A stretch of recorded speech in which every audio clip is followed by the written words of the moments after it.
जिसे मौत से बचाने निकला था, उसे उसी तक पहुंचा दिया।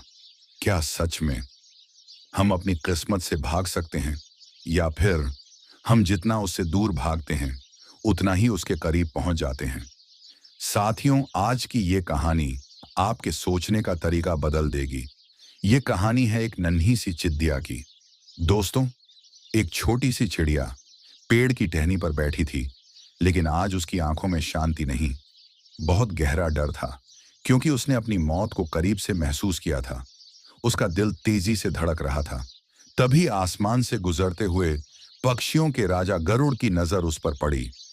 गरुड़ नीचे आए और नन्ही चिड़िया से बोले, तुम इतनी डरी हुई क्यों हो? तभी चिड़िया कांपती हुई आवाज में बोली, मैंने अभी अभी यमराज को देखा। वो मुझे देखकर मुस्कुरा रहे थे।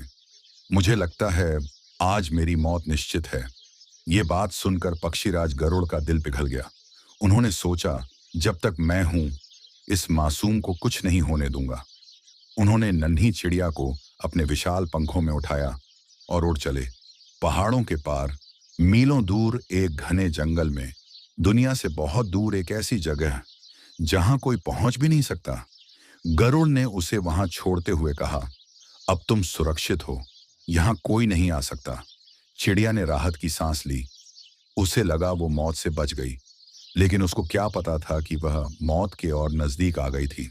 दोस्तों, गरुड़ जब वापस लौटे तो रास्ते में उनकी मुलाकात यमराज से हुई। गरुड़ ने पूछा, आप उस नन्ही चिड़िया को देखकर मुस्कुरा क्यों रहे थे? यमराज दुखी होकर शांत स्वर में बोले, पक्षीराज, मैं मुस्कुरा नहीं रहा था।